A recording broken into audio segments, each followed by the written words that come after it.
ज्योति से ताकू गगन में तब झलके एक तारा रे, वह तारा गुरुदेव बता ज्योति महल का द्वारा रे। दूती नक्षत्र अरु छटा चंद्र को, दूती नक्षत्र अरु छटा चंद्र को, सूरज प्रभा नियारा रे, तब झलके एक तारा गुरु ज्योति से ताकू गगन में तब झलके एक तारा रे। गुरु प्रसाद लखे जोगी जन, गुरु प्रसाद लखे जोगी जन, करियन पसारा रे, तब झलके एक तारा गुरु ज्योति से ताकू गगन में तब झलके एक तारा रे। शब्द महल में सूरत चले तब, शब्द महल में सूरत चले तब, पकड़ी शब्द की धारा रे, तब झलके एक तारा गुरु ज्योति से ताकू गगन में तब झलके एक तारा। पैठत सुनत शब्द अनहद जो, पैठत सुनत शब्द अनहद जो, बाजद विविध प्रकारा रे, तब झलके एक तारा रे। गुरु ज्योति से ताकू गगन में तब झलके एक तारा रे। शब्द महल में सार शब्द ध्वनि, शब्द महल में सार शब्द ध्वनि, जो भव जल कटिहारा रे, तब झलके एक तारा रे। गुरु ज्योति से ताकू गगन में तब झलके एक तारा रे। सारी सूरत लगे तासो तब सतगुरु, सारी सूरत लगे तासो सब सतगुरु सैन सहारा रे, तब झलके एक तारा रे। गुरु ज्योति से ताकू गगन में तब झलके एक तारा रे। श्री सद्गुरु महाराज की जय। श्री सद्गुरु महाराज की जय।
जय। श्री सद्गुरु महाराज की जय। श्री सद्गुरु महाराज की जय। आओ वीरो मर्द बनो, अब जेल तुम्हें तजना होगा। आओ वीरो मर्द बनो, अब जेल तुम्हें तजना होगा। मन निग्रह के समर क्षेत्र में सन्मुख भी डटना होगा। आओ वीरो मर्द बनो, अब जेल तुम्हें तजना होगा। गुरुपद धर कर ध्यान से सूरो, गुरुपद धर कर ध्यान से सूरो। दृष्टि हरा दो सुषमन में, मन की चंचलताई से बल कर के बचना होगा। आओ वीरो मर्द बनो, अब जेल तुम्हें तजना होगा। वक्त नहीं है वीरो, अब वक्त नहीं है वीरो। अब गाफिल होकर सोने का, बिंदु राह से निकल बहादुर तम मंडल टपना होगा। आओ वीरो मर्द बनो, अब जेल तुम्हें तजना होगा। दामिनी दम के चंदा चमके, दामिनी दम के चंदा चमके। सूर्य तबे ज्योति मंडल, इस मंडल के आगे वीरो और तुम्हें वरना होगा। आओ वीरो मर्द बनो, अब जेल तुम्हें तजना होगा। सद मंडल में सार सद ध्वनि, सद मंडल में सार सद ध्वनि। गुरु ब्रह्म होकर धर लेना, जगत जेल को इसी युक्ति से सुन में ही तजना होगा। आओ वीरो मर्द बनो, अब जेल तुम्हें तजना होगा। आओ वीरो मर्द बनो, अब जेल तुम्हें तजना होगा। श्री सद्गुरु महाराज की जय। श्री सद्गुरु महाराज की।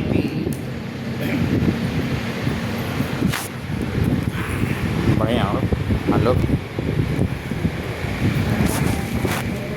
श्री सद्गुरु ऊपर किए, उसको ऊपर किए हुए ऊपर। श्री सद्गुरु महाराज की जय। और थोड़ा सा नीचे और सटक, आप आगे थोड़ा सा आ जाइए थोड़ा सा। श्री सद्गुरु महाराज की जय।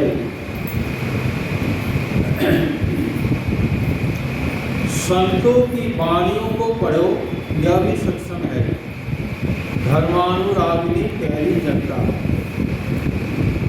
हम लोग यहाँ सत्संग करने के लिए एकत्र हुए हैं। सबको मालूम है कि संतों के संग का नाम सत्संग है। सद्गण बड़े पवित्र होते हैं, उनका ज्ञान अगम होता है। संत की स्तुति में, उनकी प्रशंसा में लोग इतना अधिक कहते हैं कि जिससे ज्ञात होता है कि उनसे बढ़कर कोई नहीं, उनसे बढ़कर कोई नहीं का अर्थ उनसे अधिक पवित्र, ज्ञानवान, विचारवान, शीलवान और कोई नहीं होता। संतों के लिए बहुत तारीफ है। उपनिषदों को पढ़ने से पता चलता है कि संत उस परम पदार्थ को प्राप्त किए होते हैं जो परे से परे का पदार्थ है।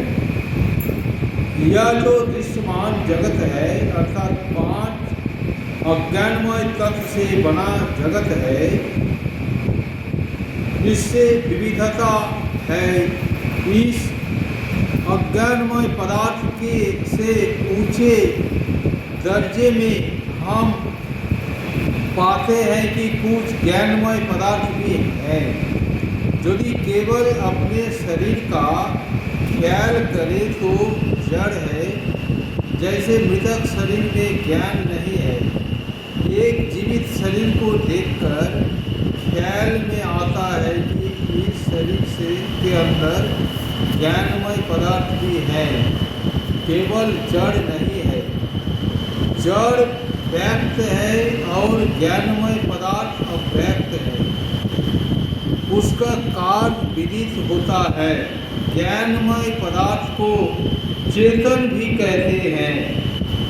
जो इंद्रियों को प्रत्यक्ष हो उसे व्यक्त कहते हैं और जो अप्रत्यक्ष हो उसको अव्यक्त कहते हैं। कोई कहता है कि जड़ के मिलन से ही ज्ञानमय पदार्थ होता है। ज्ञानमय पदार्थ भिन्न नहीं है। दूसरे कहते हैं कि ऐसा नहीं हो सकता। जड़ पदार्थ संख्या में कितनी भी अधिक हो, जड़ के मिलन से ज्ञानमय पदार्थ हो नहीं सकता। जैसे वैद्य लोग औषधि बनाते हैं, मिक्सचर में जो दवाई नहीं डालते उसका गुण नहीं होता। शरबत में यदि सौंफ नहीं डाला जाए तो उसका स्वाद और गुण नहीं आता। जिन तत्वों में जो गुण है उनके मिलाप से यही गुण उत्पन्न होगा, उससे विपरीत नहीं। अज्ञानमय पदार्थ के मिलने से ज्ञानमय पदार्थ हो मानने योग्य नहीं। मैंने संतों को उपनिषद ग्रंथों में पढ़कर, गुरु महाराज के चरणों में बैठकर और भी संतों के चरणों में बैठकर सुनकर और स्वयं भी विचार कर धीर कर जाना है कि जड़ तत्व भिन्न है और चेतन तत्व भिन्न है। चेतन तत्व अव्यक्त है। शरीर जब तक जीवित रहता है चेतन का कार्य देखते हैं, लेकिन इंद्रियों से चेतन के स्वरूप को पहचान नहीं सकते हैं। शरीर व्यक्त है। व्यक्त तत्व से अव्यक्त तत्व ऊंचे दर्ज में है। जिस शरीर में चेतन नहीं है उससे कोई काम नहीं होता, यह प्रत्यक्ष है। चेतन के अधीन में जड़ तत्व है। चेतन जड़ से काम कराता है। मनुष्य ज्ञानवान प्राणी है। इंजन अज्ञानमय है। मनुष्य उसको बनाता है और उससे काम लेता है। ज्ञानवान यदि उस पर काबू नहीं रखे तो उससे कोई लाभदायक काम नहीं हो सकता। इस तरह जड़ के ऊपर चेतन का काम नहीं हो तो जड़ से कोई काम नहीं हो सकता। श्रीमद्भगवत गीता में भगवान श्री कृष्ण ने 2 प्रकार की प्रकृतियाँ बताई हैं, अपरा और परा। अपरा अर्थात अष्टधा प्रकृति, मिट्टी, पानी, अग्नि, हवा, आकाश, मन, बुद्धि और अहंकार, ये 8 अज्ञानमय है। इससे ऊंची चेतन प्रकृति है। अपरा जड़ प्रकृति है। इसके अंदर जो चेतन है यह परा अर्थात ऊंचे दर्जे की प्रकृति है। इन्हीं दोनों से संसार की रचना करता हूँ। भगवान श्री कृष्ण ने श्रीमद्भागवत गीता में कहा, संसार में जड़ और चेतन दोनों है। परा इसलिए कि यह जड़ से उत्कृष्ट है। जड़ से चेतन के निकल जाने पर यह विकृत होकर लापता हो जाता है। इसीलिए चेतन से भी परे जो है यह परमात्मा है।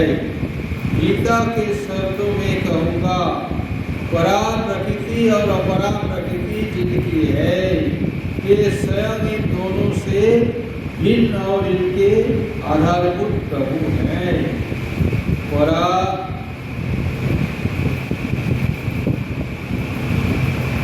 परा प्रकृति को अक्षर पुरुष तथा अपरा प्रकृति को क्षर पुरुष तथा इन दोनों से परे को पुरुषोत्तम कहते हैं।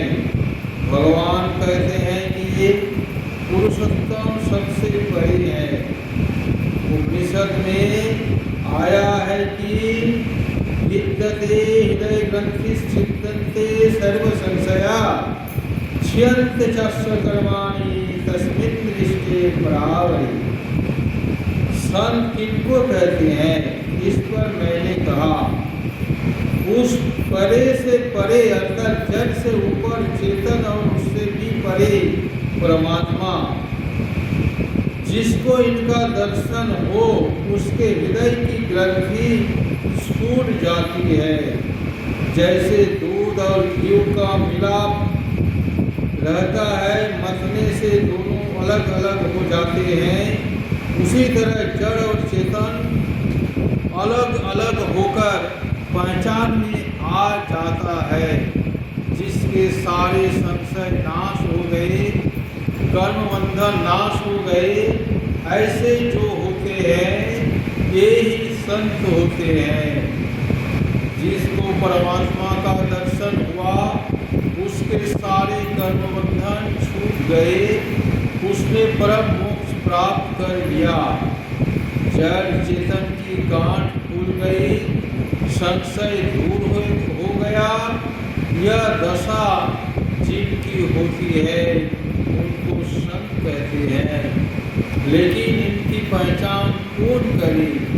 बड़े विद्वान को बड़े विद्वान ही पहचानते हैं, कम पढ़े लिखे या नहीं पढ़े लिखे नहीं जानते। गोसाई तुलसीदास जी संत के लिए लिखते हैं, अमित बोध अनिहामित भोगी, सत्य सार कवि कोविद जोगी। बिना जोग के हृदय की ग्रंथि नहीं खुलती है। संसार में जब तक शरीर है कुछ न कुछ खाना होगा। गोरखनाथ जी के वचन में है, खाए न खाइबा भूखे न मरिबा, अहि निशि लेवा ब्रह्म अग्नि का भेद। इतना भोजन लो जिससे शरीर की रक्षा हो। भगवान बुद्ध के वचन में है कि भोजन की मात्रा जानो। गोरखनाथ जी कहते हैं, जिस वेद से ईश्वर को प्राप्ति होती है, ईश्वर दर्शन होता है, उसमें दिन रात लगे रहो, घमंड नहीं करो, सहज से रहो, स्वल्प भोगी बनो, सोवो कम, बोलो तोल करके, सभी काम में उनको तोल रहता है। संत को कुछ प्राप्त करना नहीं रहता, ईश्वर दर्शन करना भी अच्छा है, लेकिन जिनको दर्शन ही दर्शन है उनको फिर इच्छा क्या? अभी एक दर्शन है कि कभी अदर्शन नहीं होता। सोवत जागत उठत बैठत टूट विहीन नहीं तारा, छिन छिन अंतर निशिदिन बाजे झिन झिन जंतर निशिदिन बाजे जम जलिम क्वचिरा हारा। दरिया साहब ज्ञानी, जो कुछ अप्राप्त है उसके लिए इच्छा होती है। संत के कुछ भी अप्राप्त नहीं है, फिर भी संसार का काम करते हैं। इच्छा रहित आदमी संसार में काम कैसे कर सकता है, इस बात को यह नहीं जानता जो इच्छा रहित नहीं हुआ है। जो कभी सत्य नहीं देखा उसको उस संबंध में क्या मालूम।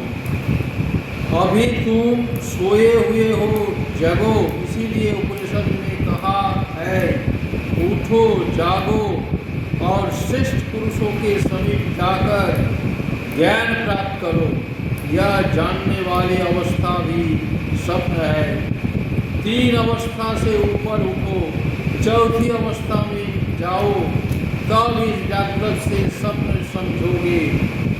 3 अवस्था तजहु भजहु भगवंत, गोसाई तुलसीदास जी। इन 3 अवस्थाओं को छोड़कर तुम कभी नहीं रहे हो, फिर तो संसार को स्वप्न कैसे देखोगे। 3 अवस्था से ऊपर जाने के लिए आँख से ऊपर जाओ। गोरखनाथ जी ने रास्ता बताया। गगन मंडल में औंधा कुआं, कहाँ अमृत का बासा। बाहर कुआं में पानी मिलता है और अंदर के कुआं में अमृत मिलता है। यह बनावटी बात नहीं है, असली बात है। जो स्वयं ज्ञानी पिलाव बनाता है, यह दूसरे को भी ऐसा ही समझता है। 3 अवस्था के ऊपर जाकर रहो तो इस संसार को स्वप्नवत समझोगे। लोग संसार को बौद्धिक स्वप्न समझते हैं, प्रत्यक्ष नहीं।